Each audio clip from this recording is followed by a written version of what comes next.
জঙ্গিযোগে ধৃত এই যে ব্যক্তি যাকে গ্রেফতার করা হয়েছে আদিত্য সিং আদপে একজন কলেজ পড়ুয়া, উমেশচন্দ্র কলেজের পড়ুয়া, সে বিকম অর্থাৎ বাণিজ্য বিভাগের পড়ুয়া।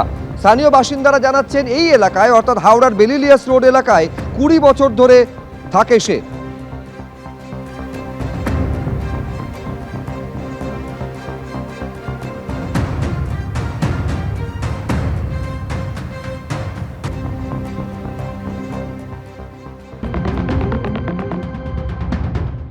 জঙ্গি হামিম মণ্ডলের সঙ্গে সরাসরি যোগাযোগ ছিল আদিত্য সিংয়ের, তেমনটাই বেঙ্গল এসটিএফ সূত্রে খবর। এই আদিত্য সিংকে গত শনিবার বেঙ্গল এসটিএফের তদন্তকারী আধিকারিকরা তাকে প্রথমে আটক করে। তার থেকে একটি ল্যাপটপ পাওয়া যায়, বেশ কিছু নথিপত্র পাওয়া যায় এবং তাকে দফায় দফায় জিজ্ঞাসাবাদ করার পর বেঙ্গল এসটিএফের তদন্তকারীরা নিশ্চিত হন যে এই হামিমের সঙ্গে কিন্তু আদিত্য সিংয়ের সরাসরি যোগাযোগ ছিল। এবং শুধু তাই নয়, বেঙ্গল এসটিএফের তদন্তকারীদের সূত্রে যেটা জানা যাচ্ছে যে এই হামিমকে সমস্ত ধরনের তথ্য কিন্তু দিত এই আদিত্য সিং, এবং উমেশ রায় সম্পর্কিত সমস্ত তথ্য কিন্তু একেবারে পৌঁছে দেওয়া হতো হামিমের কাছে, তেমনটাই তদন্তকারীদের দাবি। আমরা সরাসরি কথা বলে নেব আদিত্য সিংয়ের দিদার সঙ্গে। আপনি তো আদিত্যর দিদা, হামিমকে সাথ কিতনে দিন সে जानते हैं सर, हम नहीं जानते हैं हमीम को। हम कहाँ जाने, हम हमीम को हमारा पूरा फैमिली नहीं जानेगा, लड़का उसका बाप भी नहीं जानेगा कि हमीम कौन है। आदित्य क्या करते थे?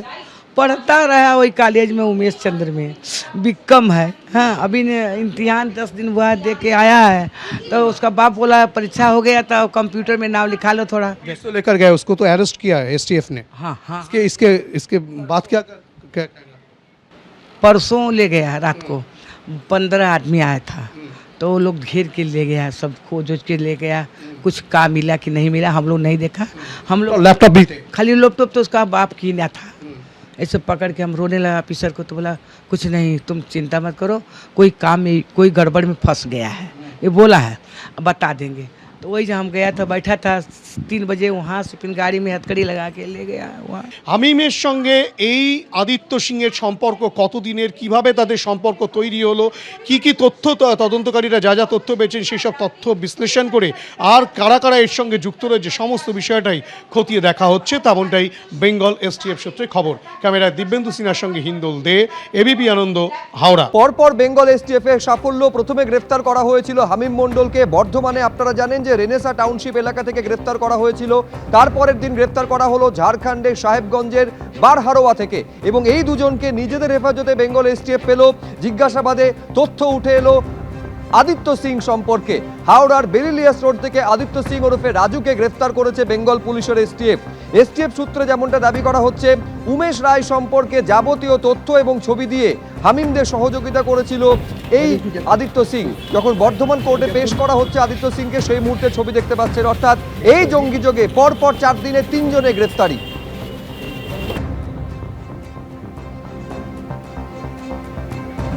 এখন এই জঙ্গি মডিউল চলছিল কিভাবে? কয়েকদিন আগে বেঙ্গল পুলিশের এসটিএফ এর তরফে সাংবাদিক বৈঠক করা হয়েছিল। সেখানে বেঙ্গল এসটিএফ এর আইজি জানিয়েছিলেন কিভাবে পাকিস্তানের সহযোগিতায় হামিমরা এই রাজ্যে নেটওয়ার্ক বাড়ানোর কাজ করেছিল। কি বলেছিলেন সেদিন শুনুন।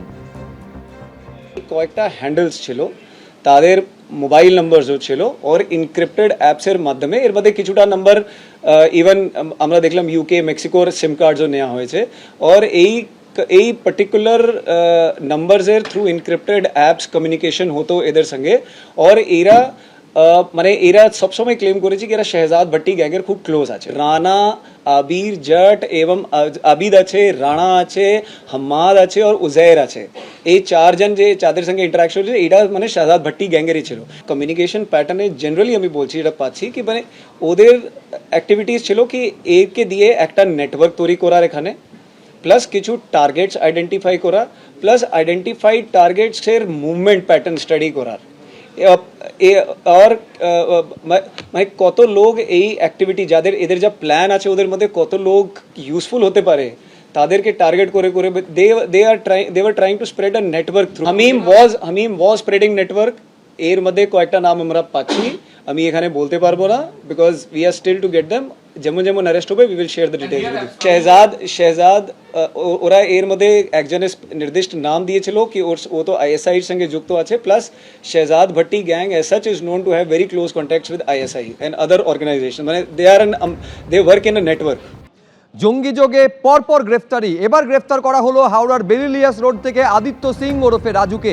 এই আদিত্য সিং ওরফে রাজু সম্পর্কে তথ্য জানা যায় হামিম মণ্ডল এবং অর্পিতা সরকারকে নিজেদের হেফাজতে পাওয়ার পর জিজ্ঞাসাবাদের সূত্র ধরে।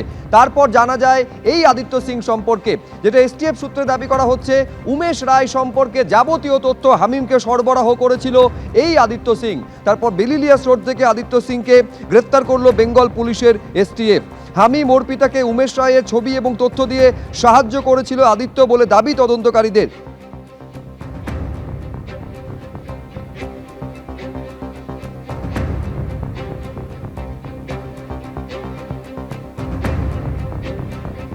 অর্থাৎ পরপর 4 দিনে 3 জনকে গ্রেফতার করেছে বেঙ্গল পুলিশের এসটিএফ। প্রথমে গ্রেফতার করা হয়েছিল হামিম মণ্ডলকে, তারপরে গ্রেফতার করা হলো অর্পিতা সরকারকে, আর এবার গ্রেফতার আদিত্য সিং ওরফে রাজু।